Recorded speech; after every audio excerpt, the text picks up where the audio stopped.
Bismillahirrahmanirrahim. Assalamualaikum warahmatullahi wabarakatuh. Selamat siang anak-anak. Mana kabarnya? Mudah-mudahan sehat semua ya. Pada siang hari ini kita akan membahas kembali, ya sebenarnya sudah pernah kita bahas pertemuan ke-6. Kita akan membahas kembali tentang respon tidak linear dari struktur yang terkena beban dinamis.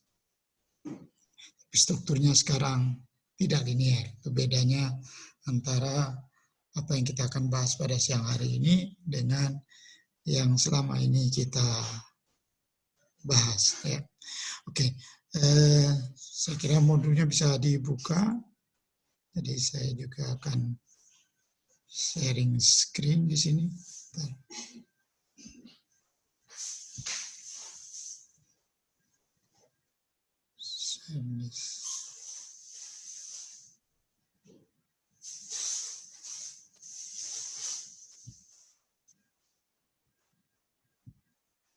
Ya, oke.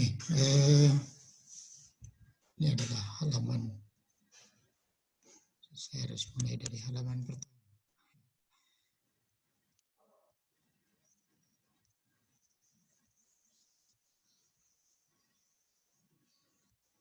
Oke ya, jadi ini adalah modulnya.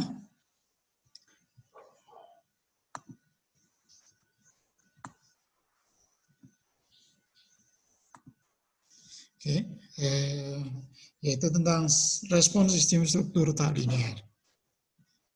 Ya, ternyata begitu disusun bahannya cukup banyak bahan juga untuk menjelaskan tentang sistem struktur tak linear untuk SDOF. Jadi kemungkinan kita hanya sampai di SDOF. Kalau MDOF mungkin tidak sempat kita bahas dalam kuliah ini ya. Nanti bisa diikuti di mata kuliah lain seperti di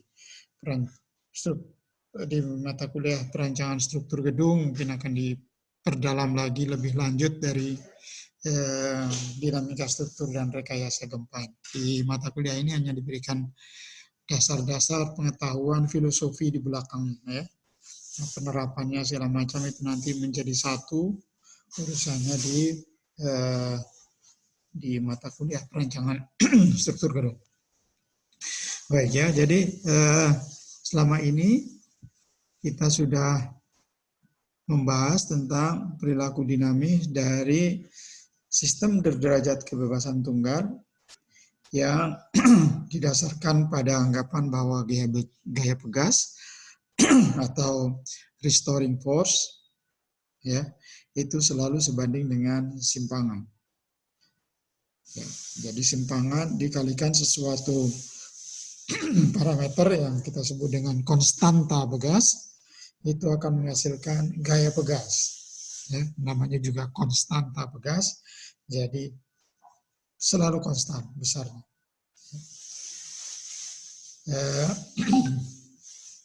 Selain itu juga bahwa besarnya redaman itu juga senantiasa sebanding dengan kecepatan. Ya, jadi kecepatan dikalikan dengan konstanta redaman atau C itu akan menghasilkan gaya redaman. Ya, itu anggapan-anggapan kita selama ini yang kita gunakan dalam analisis dinamika struktur. Nah, anggapan seperti itu akan kita lepaskan sedikit demi sedikit, ya, supaya kita berhadapan dengan permasalahan di dunia nyata. Nah, ini yang selama ini kita gunakan adalah pemodelan dengan bentuk seperti ini ya. Jadi ada benda yang punya roda yang tanpa ada gesekan sama sekali dilekatkan ke dinding dengan pegas dan dengan melalui peredam. Ya, kemudian benda itu ditarik ke kanan oleh suatu gaya, suatu beban yang tergantung dari waktu. Oke, dan simpangan yang terjadi itu kita sebut dengan U yang merupakan juga fungsi dari waktu. Nah, tentu saja kemudian karena bebannya berubah-ubah terhadap waktu, maka posisi dari benda ini pada suatu waktu juga senantiasa berubah-ubah. Ya, nah sehingga kalau kita potong, kita ambil diagram benda bebasnya, free body diagram dari benda yang bergetar ini, maka di situ ada 4 gaya, ya, di samping gaya luar. Gaya luar adalah 1, 3 gaya yang lain adalah gaya inersia Fi, ya, gaya inersia Fi, kemudian gaya pegas Fs, storing force Fs, ya, kemudian ada Fd, ya, ini adalah gaya redaman, D damping, ya. Oke, nah, selama ini kita menganggap bahwa namanya gaya inersia itu sama dengan massa dikalikan dengan percepatannya atau mu double dot, sedangkan gaya pegas itu adalah K dikalikan dengan U konstanta pegas tadi dikalikan dengan perpindahannya, sedangkan gaya redaman Fd itu adalah C konstanta redaman dikalikan dengan kecepatannya U dot, ya, U 1 dot, ya. Itu anggapan kita. Tapi bagaimanapun juga anggapan kita pada keseimbangan horizontal dari gaya ini adalah bahwa semua gaya-gaya horizontal ini kalau dijumlahkan dia harus sama dengan 0. Ya. Nah, jadi kita bisa katakan bahwa Fi ditambah Fd ditambah Fs sama dengan Ft. Ya. Semua fungsi dari waktu sebenarnya. Oke. Ya, nah selama ini kita beranggapan bahwa kita selalu mengambil asumsi bahwa Fi adalah mu double dot, Fd adalah cu dot, dan Fs adalah ku, sehingga bentuk persamaannya menjadi seperti ini, ya. Nah, ini yang mau kita lepas satu-satu. Nah, sekarang sebagai yang mengawali dari kajian nonlinear ini adalah bahwa Fs kita anggap tidak lagi sama dengan Ku. Tapi Fs itu gaya pegas itu tergantung dari berapa simpangan pegasnya. Jadi tidak ada lagi konstanta pegas, dia hanya kekakuan pegas. K itu adalah kekakuan pegas, bukan lagi konstanta pegas, karena dia tidak lagi konstan. Tapi tergantung dari simpangan yang terjadi pada pegas itu. Umumnya, pegas umumnya adalah bahwa kalau simpangannya makin besar, ya, pegas itu semakin lembek, ya, semakin kecil konstanta pegasnya. Jadi kalau di awal ditariknya berat, tapi begitu sudah tertarik, makin ditariknya itu makin mudah. Umumnya begitu, ya. Jadi beton begitu, kemudian kalau baja tidak seperti itu, ya, tapi nanti suatu saat dia akan lebih ekstrem lagi, dia punya plastik. Nanti akan kita bahas juga ini, ya. Oke. Jadi yang kita hadapi pegas dalam dunia nyata itu umumnya tidak linier, ya. Jadi kalau yang linier itu adalah yang seperti yang kita lihat, bisa kita gambarkan di sebelah kiri, ya, kemiring, ada satu garis yang lurus dengan kemiringan yang selalu tetap, ya, kemiringannya adalah K yang kita sebut dengan konstanta pegas. Jadi dengan demikian kita bisa bilang bahwa berapapun simpangan pada pegas tersebut, maka gaya yang pada pegas tersebut besarnya adalah K dikalikan dengan simpangannya. Kita lihat di sini. Oke. Ya. Nah, tetapi dalam kenyataannya pegas tidak begitu. Ya. kebanyakan pegas adalah begini. Ya. Ini secara khusus berlaku pada beton. Ya. Jadi K yang kita sebut dengan kekakuan pegas itu bisa berupa garis singgung ya, dari kurva ini, atau bisa berupa kemiringan garis yang menghubungkan dua titik pada kurva pegas tersebut ya. Kalau dia garis singgung yang merah ini disebut dengan kemiringan tangan. Sedangkan kalau dia menghubungkan dua titik yang biru ini disebut dengan kemiringan sekant. Ya. Nah, jelas di sini bahwa apapun kemiringannya, baik kemiringan sekant maupun kemiringan tangan, ini berubah tergantung dari di mana posisi kita mengambil titiknya. Ya. Dia tidak lagi konstan seperti kalau pegas linear, tapi dia tergantung dari U. Ya. Jadi, ini ada yang salah ya, ini harusnya bukan FST tapi FSU. Ya, Fs sebagai fungsi dari U, meskipun U adalah fungsi dari T. Ini mumpung saya ingat, jadi sekalian saya betulkan ya. Sekalian saya betulkan ini. Oke, saya buka dulu Word-nya. Kalian tidak akan bisa lihat apa yang saya lakukan karena tidak di-sharing. Nah, kalau kebanyakan yang di-sharing bingung juga.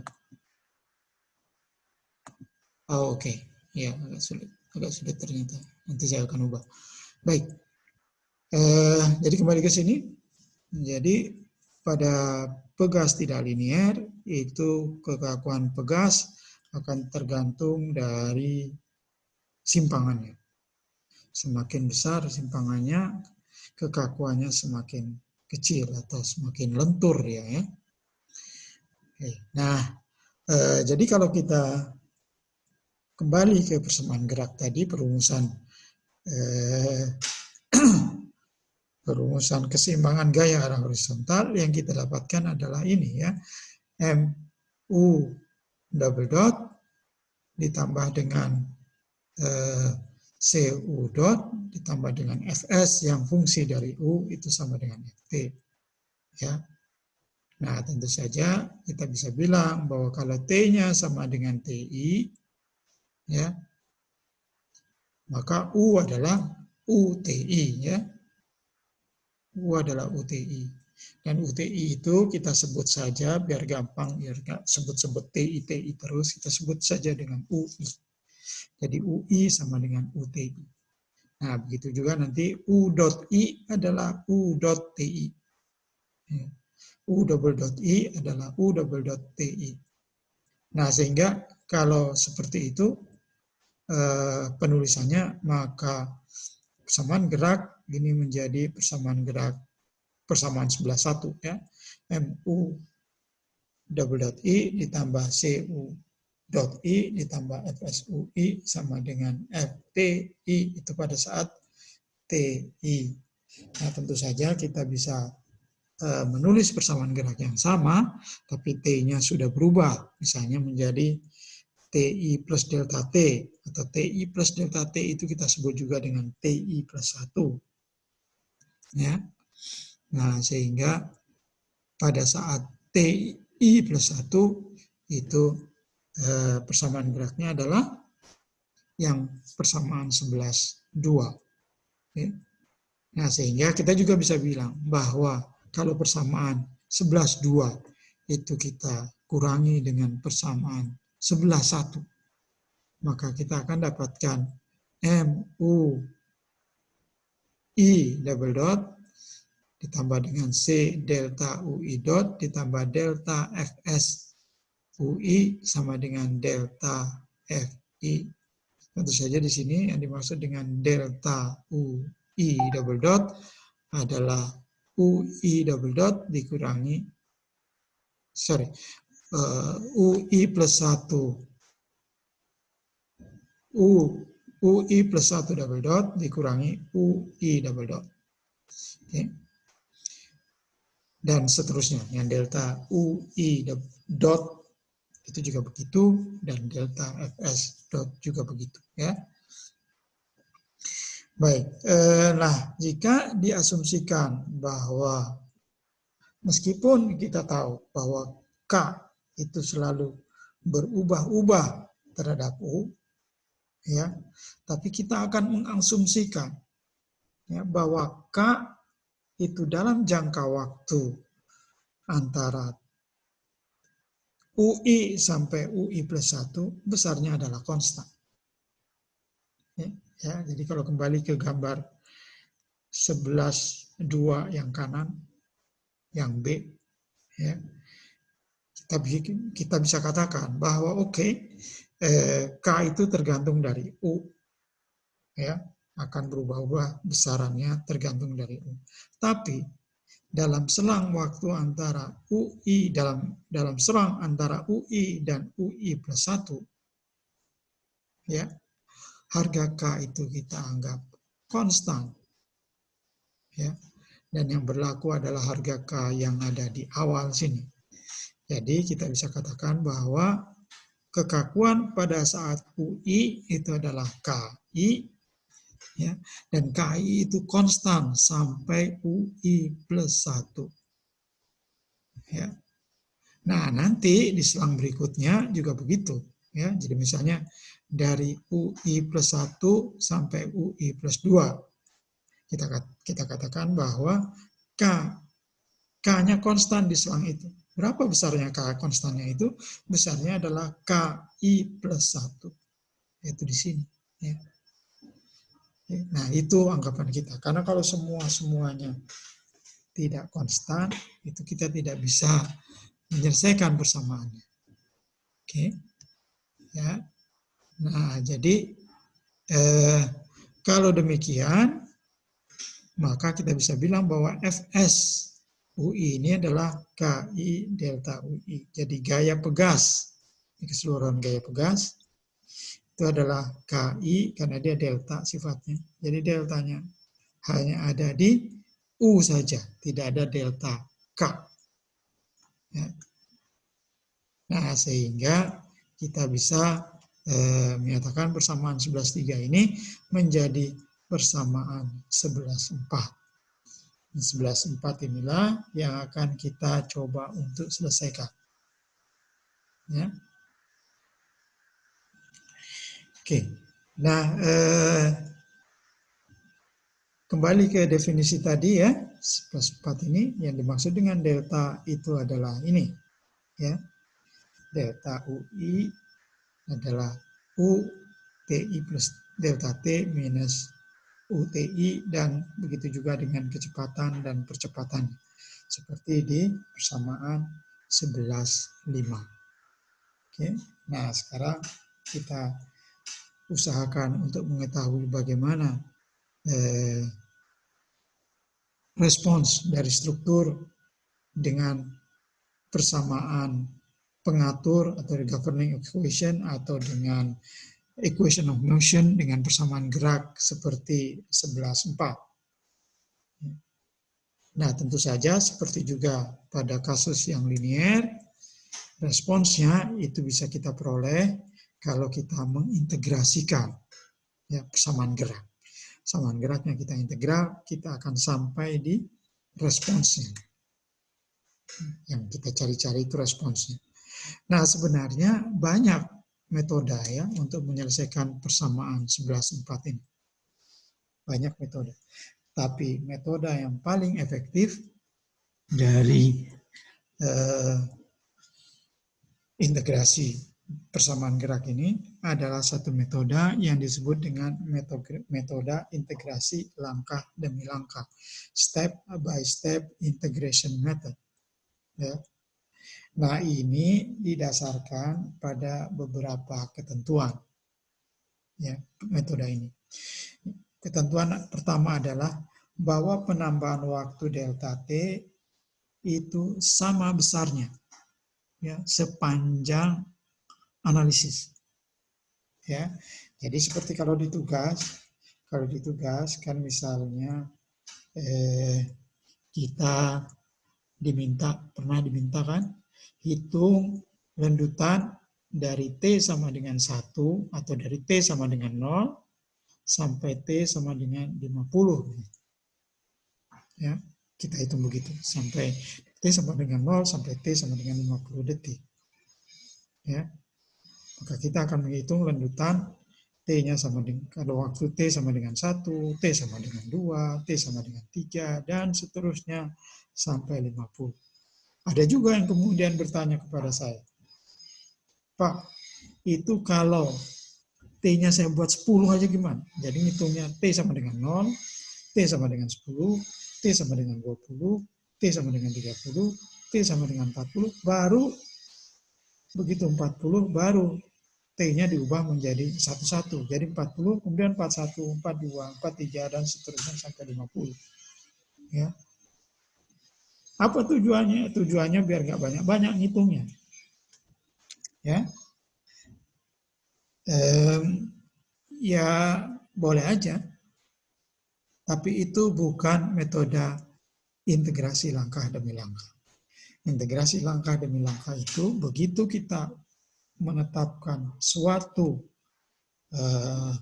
istilahnya langkah waktu, ya, time step. Kalau kita sudah menetapkan time step, misalnya delta T adalah 1 detik, maka kita akan pakai itu dari awal sampai akhir. Segitu itu. Jadi kita harus menghitung T sama dengan 0, T sama dengan 1, T sama dengan 2, dan seterusnya. Harus kita hitung. Oke. Nah, sebelum kita lanjutkan, saya hanya ingin mengingatkan saja bahwa 10 menit lagi ya, Zoom ini akan terputus karena saya nggak mau bayar ya, kayak pakai yang gratisan. Zoom ini akan terputus. Nanti silakan masuk lagi dengan link atau tautan yang sama ya. Jadi saya tidak akan membagi tautan lagi. Tautannya sama dengan tautan yang sebelum. Oke. Nah, baik. Ya, jadi syarat pertama dari dapat diberlakukannya metode integrasi langkah demi langkah ini, step by step integration method ini, adalah kalau delta T-nya itu sama sepanjang analisis dari awal sampai akhir. Ya. Tidak boleh diubah-ubah. Tidak ditampilkan hasilnya boleh. Ya, jadi misalnya T sama dengan 0, kemudian T sama dengan 1, T sama dengan 2, T sama dengan 3.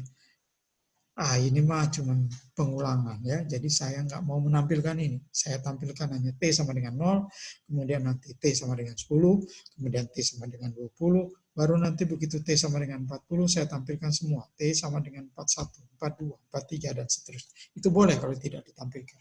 Tapi bukan tidak dihitung. Ya, harus dihitung.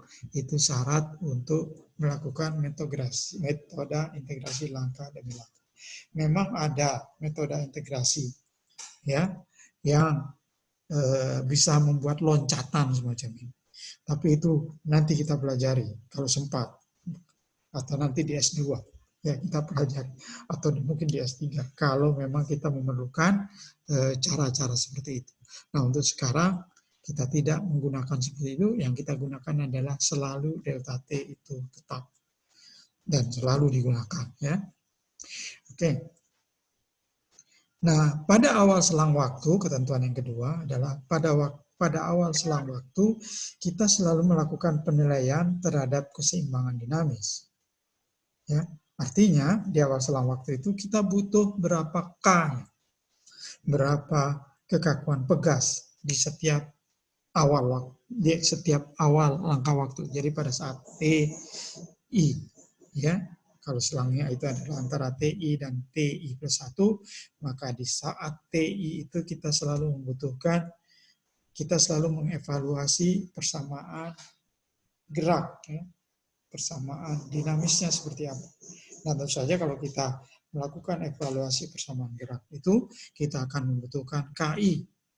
Ya, kita akan membutuhkan konstanta bekas, K, Yang dalam hal ini kita hitungnya adalah KI. Ya. C juga begitu, bisa juga kita bilang bahwa oke, redamannya juga kita akan hitung ya di setiap selang dengan mengambil harga di awal, ya. Bukan harga di tengah. Oke. Nah, kemudian ketentuan berikutnya adalah kalau kita sudah hitung kekakuan dan misalnya redaman di awal selang waktu, maka itu dianggap berlaku sampai akhir selang waktu. Ya, dan besarnya adalah konstan.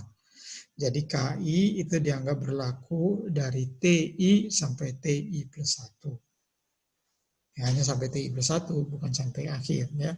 Hanya di selang waktu itu saja. Ya.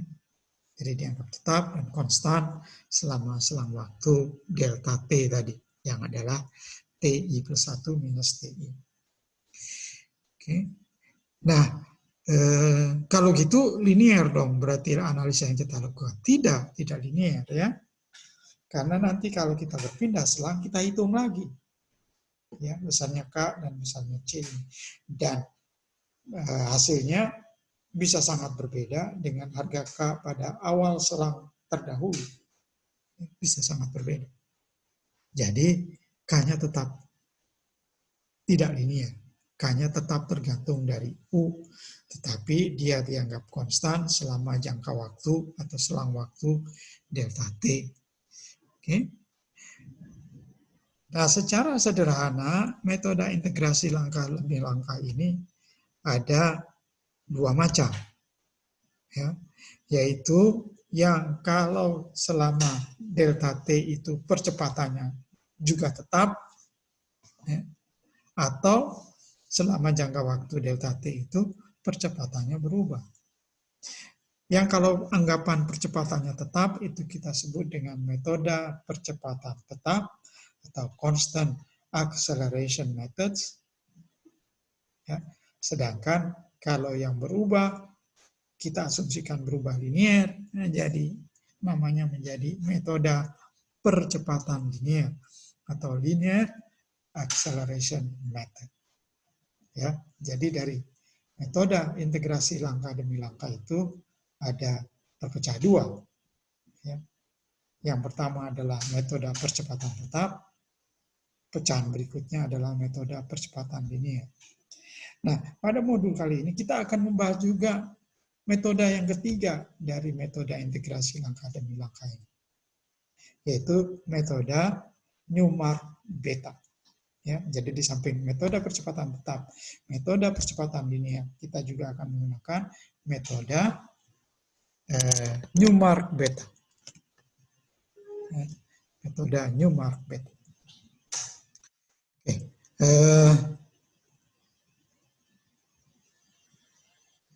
Kita bahas yang pertama, metode percepatan tetap. Ya. Nah, metode percepatan tetap ini berangkat dari asumsi kita tahu bahwa sepanjang T percepatannya itu akan berubah-ubah. Ya. Jadi di samping tadi K, di samping kekakuan pegas yang berubah-ubah, redaman berubah-ubah, bisa jadi. Ya. Percepatan juga tentu saja berubah-ubah. Nah, metode yang pertama ini yaitu metode percepatan tetap itu menganggap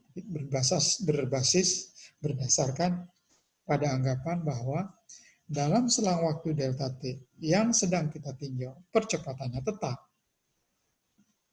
Ya, itu anggapannya. Jadi kalau dia berubah seperti di kurva ini, ya, dia berubah dari U double dot I ke U double dot I plus 1. Nah, sepanjang ini dia akan berubah terus ya. Nah, tetapi marilah kita ambil anggapan bahwa ini tetap sepanjang dari TI sampai TI plus 1. Jadi sepanjang delta T ini percepatannya tetap. Berapa besarnya percepatan yang tetap tersebut? Nah, ini adalah rata-rata dari percepatan di awal dan percepatan di akhir. Ya. Jadi kalau di awal dia UI double dot dan di akhir adalah UI plus 1 double dot, maka percepatan selama selang ini adalah UI double dot plus UI plus 1 double dot ditambah kemudian dibagi 2. Jadi rata-ratanya yang kita ambil. Nah, itu dianggap berlaku sepanjang selang delta T. Jadi rata-rata yang diambil adalah yang biru. Yang biru. Jadi besarnya percepatan ini dianggap konstan dan berlaku sepanjang delta T. Nanti kalau pindah ke selang delta T berikutnya, tentu saja harga U-nya harus kita koreksi. Ya, kita koreksi menjadi harga rata-rata di selang yang berikutnya tadi. Oke, jadi itu anggapannya. Nah, kalau memang begitu anggapannya, maka ini tadi ya, UT adalah rata-rata dari percepatan di awal dan di akhir, ya, seperti persamaan 11 nol. Oke, jadi ini yang kita pegang. Nah, lalu kedua sukunya kita integralkan, kita integrasikan. Ya. Integrasi pertama tentu saja U double dot T ini akan menghasilkan kecepatan, U dot T. Karena percepatan diintegralkan hasilnya adalah kecepatan. Kecepatannya itu pada saat adalah fungsi dari T. Berapa hasilnya? Ya, merupakan integral, ini juga diintegralkan. Ya. Kalau ini diintegralkan, dia hasilnya adalah U double dot tau, ya, karena ini adalah T-nya ada di batas-batas integral, ya, dari T1 ke T, ini dari T1, bukan T1, dari TI ke T, ya, dari TI ke T, maka